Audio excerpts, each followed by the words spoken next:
Last year, I came across an internal opportunity for a secondment to transaction services. This was available through the Big Four firm that I work at. So if you're unfamiliar with what transaction services involves, then I will of course be sharing that in this video.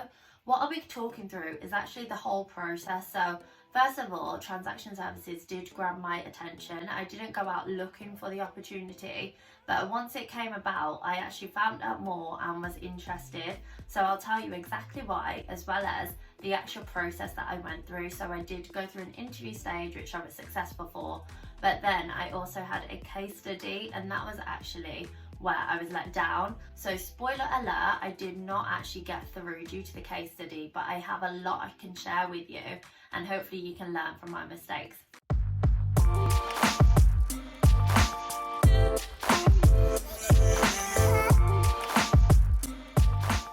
Touching on this opportunity a bit more then, as I mentioned, it's something that's available at the Big Four firm that I work at. So I'm not sure if it's available at all Big Four firms, but I honestly would assume so, but it is best to check. A secondment is essentially a temporary transfer to another service line within the business.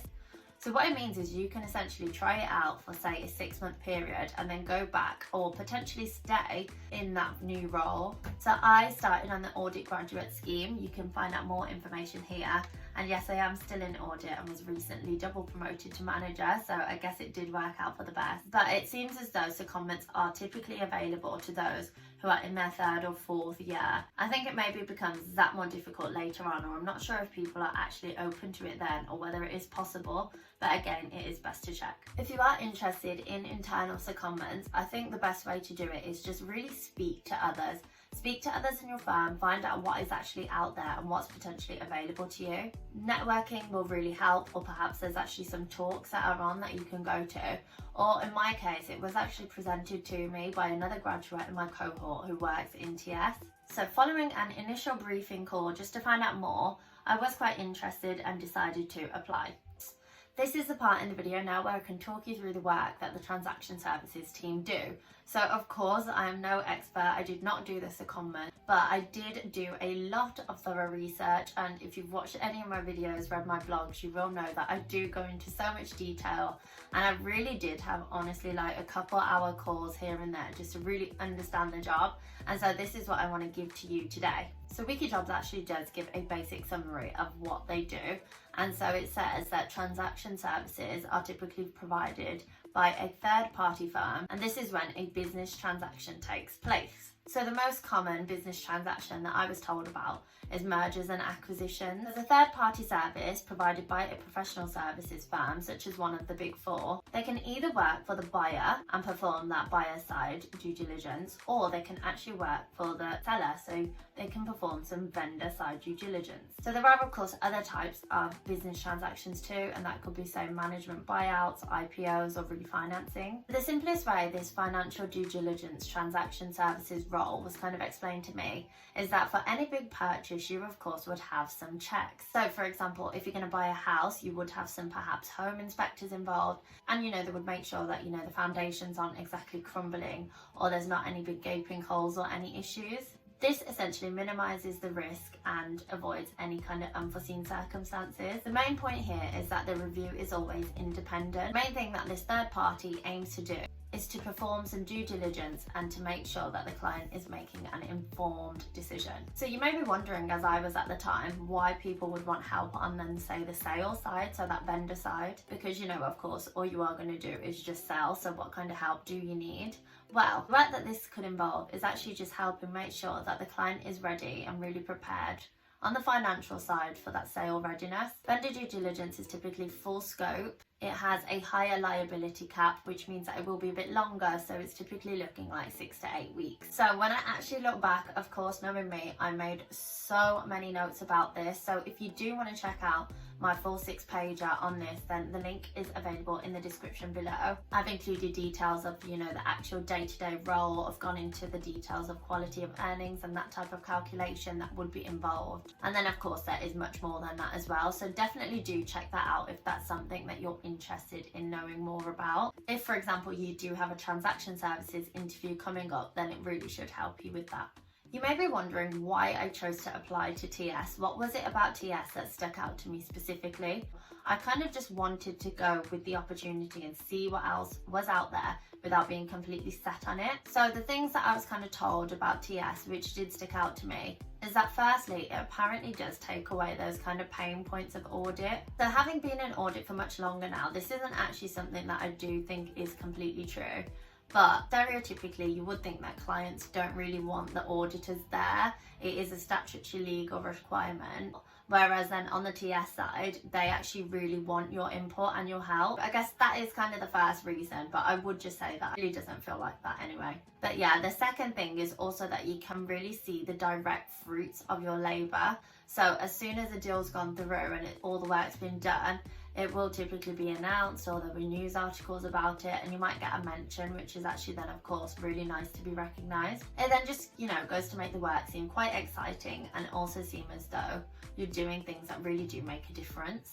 Because I guess TS is constantly working on different and new projects, I feel like you will always constantly be learning. There'll be different industries and things that you can get involved with, so of course you can learn a lot. And then I guess finally, I just didn't really want to pass up the opportunity. I thought it's a great opportunity to learn something different, and of course if I still wanted to move back to audit in the end, the way that a secondment works is that I actually could. And also then, this is of course about the secondment opportunity, but if you were just going in through the graduate route, then the ACA qualification is actually available through that as well, which is a big benefit.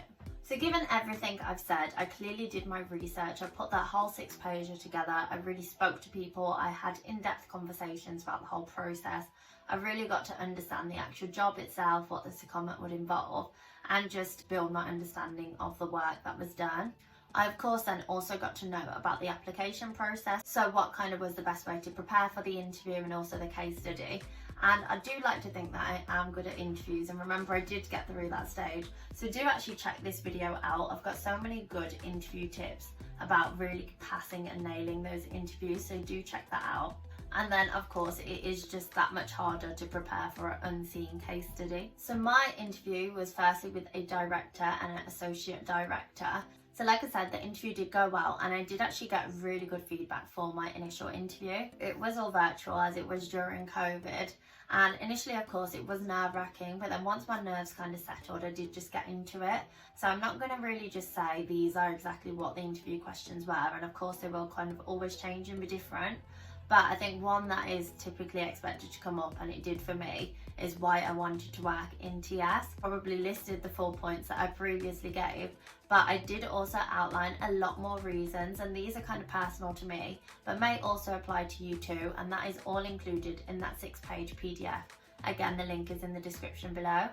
I was honestly probably talking for about 3 to 5 minutes here, which is, quite long, but then it does just really go to show that I had done my research. So a good tip that I will actually give you for transaction services is that they do want someone who has the ability to network. The way that kind of makes sense to me is that you of course want to be in a position where people would want to come to you if they thought about doing any types of mergers or acquisitions, for example. So in my interview, I was able to touch on my blog and different things that I was doing, but I really would urge you to think about your own networking and what you could potentially do in your current role that would really show that you can do this well. So now moving on to the case study, and this was of course my downfall. Hopefully you can take something away that really helps you. So I'll just cut out all the kind of initial stuff at the start where, my laptop didn't update, I was really flustered, yada yada, like whatever.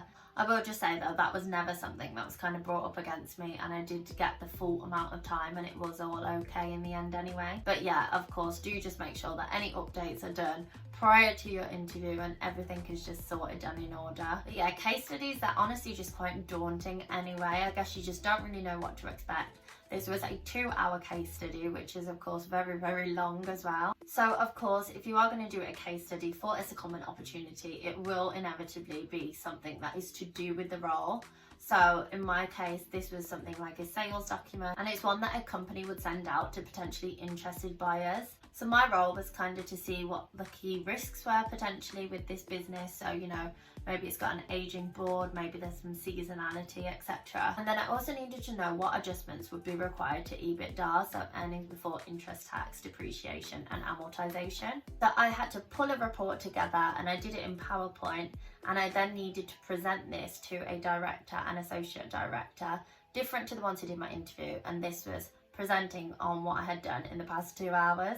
So to be honest, the 2 hours, it actually went really quickly. I put together a presentation. It had nice graphs and things.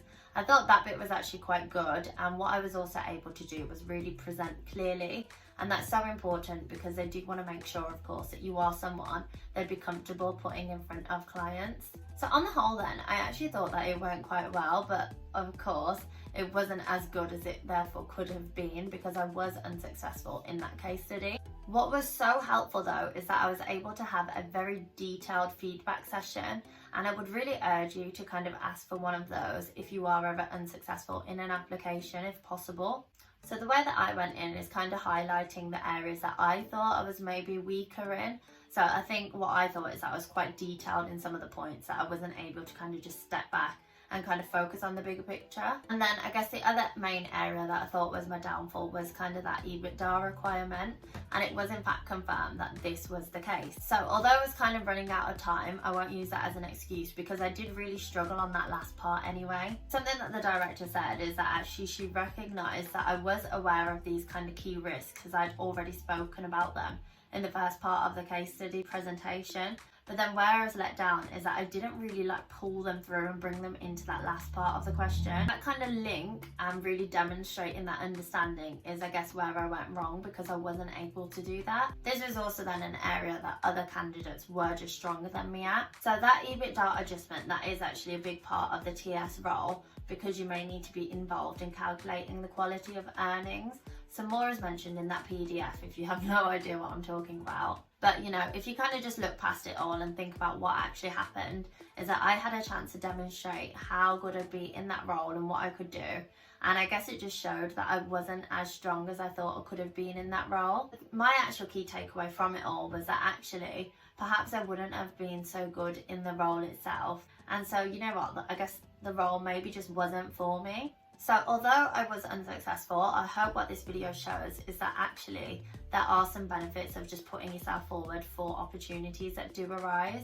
I really did actually learn a lot about the process, about another service line. So I would encourage others to really do just take the leap, just give it your best shot and just see where it goes. Do just make sure that you are just taking the opportunities and networking. Of course though, only take the leap if it is something that you think could be of interest to you and could be beneficial for your career. So if you've watched my 27 lessons in 27 years, then you'll know that I like to see rejection as redirection, and for me, it really was just that. I hope you did find this video helpful.